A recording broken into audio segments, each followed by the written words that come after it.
Buenas noches, compañeros, mi nombre es Juana Giraldo y les vengo a hablar sobre el análisis de las consecuencias de la norma conflictual. Bueno, ¿cuál es este análisis? Es cuando se refiere a un estudio que da implicaciones y efectos que pueden llegar a surgir produce como un conflicto entre normas de diferentes países, el cual se llega a dar el fraude a la ley. Entonces, en derecho internacional privado, ¿qué es fraude a la ley? Es cuando una persona busca como una implicación de evadir o eludir pues las normas de este país, se puede decir. Entonces ahí es cuando se utilizan como medios legales para poder justificar que no están haciendo fraude a la ley. El fraude a la ley, bueno, el análisis de las consecuencias tienen diferentes aspectos. Uno de ellos que es el conflicto de leyes, cuando se llega a identificar la norma que está en conflicto y se busca como la norma que se puede aplicar en este caso. También se da la jurisdicción, que es dependiendo qué tribunal o qué país tiene la capacidad para resolver este conflicto. También tenemos cuáles son los efectos el efecto del fraude, que es analizar las consecuencias del fraude a la ley, el cual se puede dar como la evasión de impuestos, la ocultación de activos y también se puede dar como la ilusión de responsabilidad. También tenemos la protección de los derechos, que es evaluar cuáles son los derechos que se van a proteger para las partes involucradas. También tenemos la cooperación internacional, que es cuando se considera la cooperación de las autoridades y los tribunales que están siendo afectados o el país que se va a escoger. En ellos pueden llegar a prevenir y sancionar pues, el delito que se cometió. Las soluciones y remedios, que es identificar la solución de remedios disponibles para resolver el conflicto, el cual se puede dar como la anulación de contratos, la restitución de bien inmueble o la imposición de sanciones. Bueno, también tenemos algunas palabras claves para esta norma, que la primera es la ley del foro, la ley donde el país que se tramita el proceso. También tenemos lex causae, que es la ley de la causa, donde la ley regula el fondo del asunto. También tenemos el fraude a la ley internacional, que es la evasión y la elusión de la ley de un país mediante la utilización de mecanismos legales o financieramente legales. También tenemos el abuso del derecho, que es el ejercicio de un derecho con fines ilícitos o fraudulentos. Bueno, ahora les voy a hablar sobre los puntos de contacto único, que es cuando se entra, el punto de conexión es de un derecho, entonces este no se puede modificar y se da en el lugar de la comisión de la conducta y es competente pues donde se encontró, o sea, el lugar, y el juez de ese lugar es competente para resolver esto. En esto tenemos algunas entidades, las cuales son las Naciones Unidas, las organizaciones de las Naciones Unidas, la ONU, la Corte Internacional de Justicia, que es la CIJ, la Comisión Europea, también la Corte Interamericana de Derechos Humanos, pero ya son a nivel regional. Ya a nivel nacional tenemos como el Ministerio de Justicia y Relaciones Exteriores pues, de cada país, y también tenemos la Corte Suprema y tribunales constitucionales para resolver como esta inquietud. Bueno, ahora les voy a hablar sobre el punto de contacto múltiple. Este tiene como más flexibilidad pues a la hora de dar como una aplicación a un derecho, pero pues el cual tiene como más posibilidad de llegar a dar una solución, pero también se puede llegar a dar como a la vez como una impunidad, lo cual se puede llegar a dar también como el fraude a la ley. En esto también tenemos otras entidades como las anteriores que ya nombré, pero ahora les voy a nombrar otras entidades que se puede llegar a ver en como en este tema. Se puede llegar a ver la Organización de la Cooperación y el Desarrollo Económico, el Banco Mundial, también el Tribunal de Justicia de la Comunidad Andina, también la Corte Africana de Justicia y Derechos Humanos, también tenemos como la Agencia de Inteligencia Financiera Nacionales y las autoridades reguladoras de servicios financieros nacionales. Bueno, ahora les voy a hablar sobre el punto de contacto modal, que es cuando, por ejemplo, la nacionalidad permite darse el cambio a otro país. Entonces, al hacerlo se pueden llegar a evadir como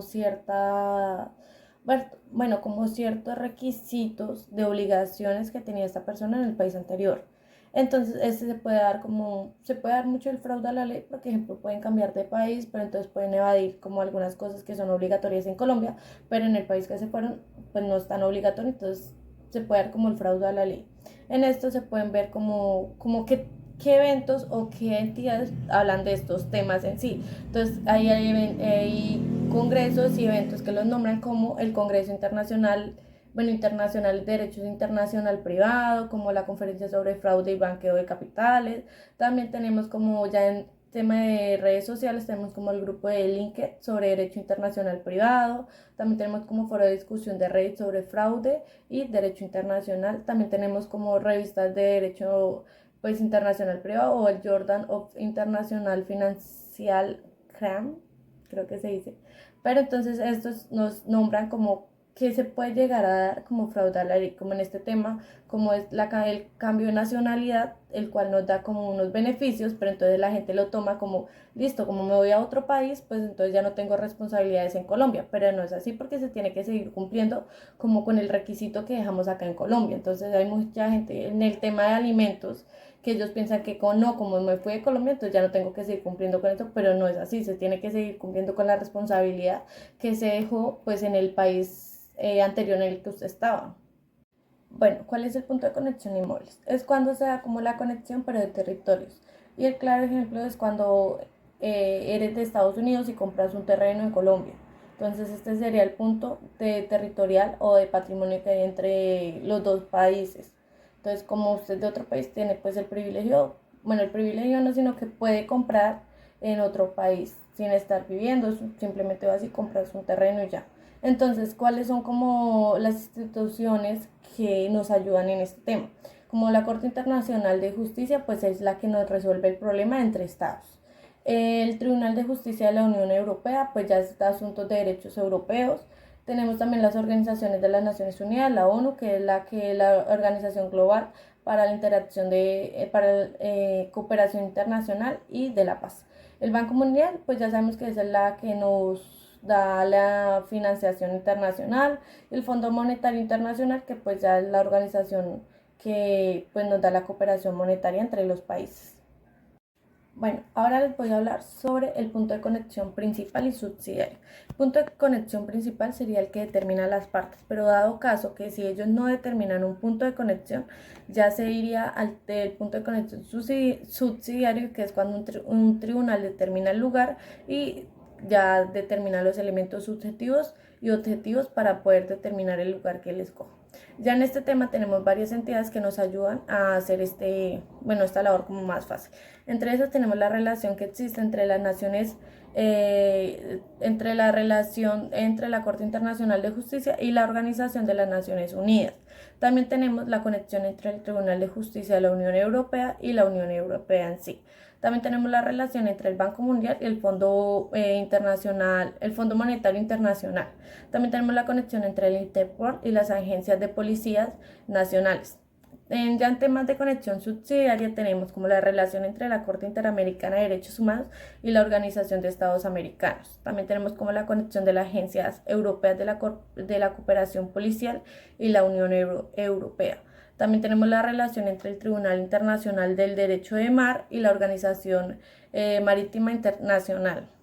También tenemos como la conexión entre las organizaciones no gubernamentales y las entidades y las instituciones internacionales. Bueno, la importancia de estas conexiones es que primero nos facilitan la cooperación internacional y la resolución del problema que sea entre las partes. También tenemos como que establecen como un marco jurídico y las instituciones para poder combatir como el tema en sí o el fraude que se da. También tenemos como que nos permiten la cooperación y pues el intercambio de información entre los estados en sí o entre las entidades. También fortalecen pues la seguridad y la estabilidad en el sistema financiero internacional, porque si no se unen a estas entidades, pues sería muy difícil que se llegue a dar como el tema del Banco Mundial y el Banco Monetario Internacional se unieran porque ellos son los que manejan toda la parte económica y son los que mueven como la economía en sí entre los países. Bueno, ¿cuál es la diferencia entre los puntos de conexión alternativos y los puntos de conexión acumulativos? Que los puntos de conexión alternativos son los que las mismas partes deciden cuál es la ley o la norma que se les llega a aplicar a ellos. En cambio, en los puntos de conexión acumulativos es cuando la consecuencia de las normas decide cuál es la ley que se le va a aplicar, decide o designa cuál es la ley que se les va a aplicar a ellos. En este tiene que existir una concordancia entre entre ambos en sí se puede decir. Y cuáles son las entidades que regulan como este tema. Entonces tenemos en puntos de conexión institucionales, tenemos que el Tribunal de Justicia de la Comunidad Andina, también la Corte Africana de Justicia y Derechos Humanos, también tenemos el Tribunal de Derechos Internacional de Derechos Humanos, también tenemos la Agencia Internacional de Cooperación Policial, que es la Interpol. Ya en temas de puntos de conexión normativos, o sea, quien regula esto sería la Convención de la Haya sobre la obtención de pruebas extranjeras. También tenemos los tratados de cooperación judicial en materia penal entre los estados. También tenemos el convenio de Nueva York sobre arbitraje comercial internacional. Y por último tenemos las directivas de la Unión Europea sobre la lucha contra el fraude. Bueno, estos son como los que nos rigen esta parte, que es en uno es el que decide, en otro es el que las consecuencias normativas es quien decide lo de la norma y sobre qué se va a aplicar en ese momento. Bueno, ahora les voy a hablar sobre las condiciones o elementos del fraude a la ley. Nosotras colocamos dos. Primero, que debe existir el fraude a la ley y segundo, que debe tener alguna ausencia de otro medio. Pero entonces nosotras la dividimos entre elementos subjetivos y elementos objetivos. ¿Cuáles son los elementos objetivos? Sería primero que debe existir una norma jurídica, o sea, tiene que haber alguna norma en la cual se está evadiendo. Segundo, tiene que tener alguna conducta fraudulenta, o sea, que debe haber una acción o una omisión con intención de hacer el fraude a la ley. Tercero, tiene que tener mecanismos legales o financieros, o sea, cuando se utiliza una estructura legal, o sea, una estructura que sí sirve, pero con la intención de cometer pues el fraude en sí. También tiene que haber daños o perjuicios, o sea, cuando se está afectando a algún tercero o alguna entidad con esta acción. ¿Cuáles serían los elementos subjetivos? Primero, que tiene que tener la intención de evadir la ley, o sea, que se tiene que tener la intención de que sí se está haciendo con esa intención, o sea, con la intención de evadir o de afectar o tener algún beneficio con esta intención. También tiene que tener conocimiento de la ley, o sea, tiene que saber qué ley va a evadir o qué ley se está afectando en ese momento. También tiene que tener la voluntad de engañar, o sea, que sí lo está haciendo con la intención de afectar y que se está haciendo con la intención de afectar a los terceros o las entidades, o sea, que sí tiene que tener como que lo está haciendo por beneficio a él. También tenemos algunas condiciones especiales, que sería cuando sea el conflicto de leyes, o sea, que puede haber un conflicto entre la ley, entre los países. También tiene que tener uso de paraísos fiscales, que se utiliza la jurisdicción bajo la regulación o se está dando para ocultar algún activo. Ya en tema tiene que tener una complejidad financiera, que es cuando se utilizan, bueno, lo de la estructura financiera, que es compleja para ocultar la verdadera intención en que se está haciendo. Y también tiene que tener la colusión, que puede pues haber colusión entre varias personas o solamente la puede haber o la puede tener una entidad para cometer este delito.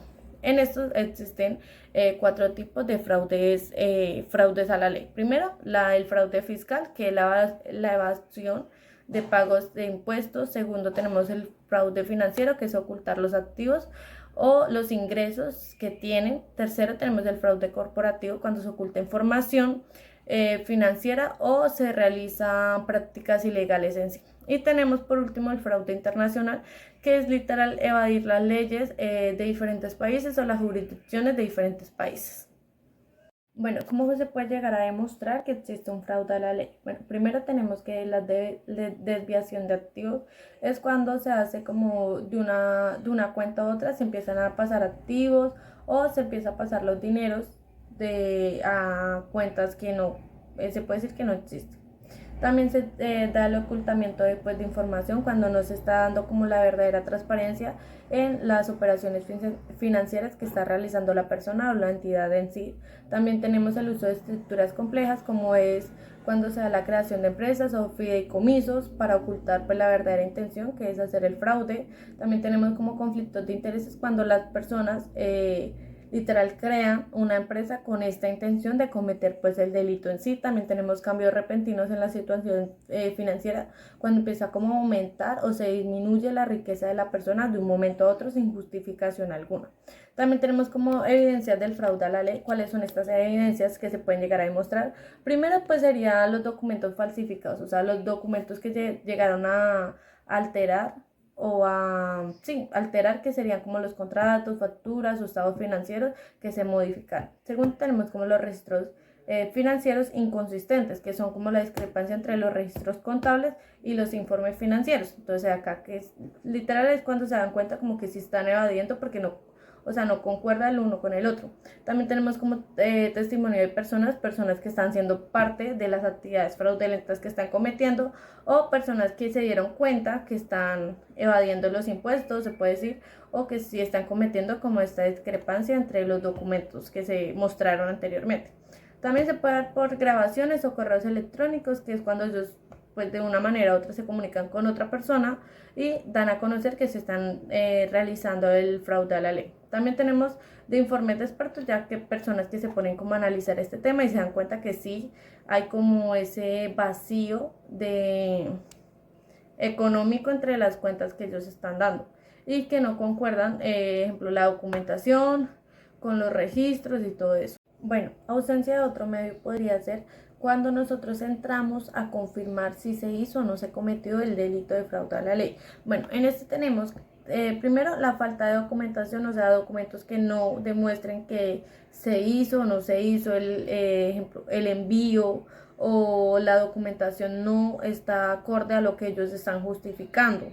Entonces, cuando hace falta mucha información para demostrar los ingresos que ellos tienen.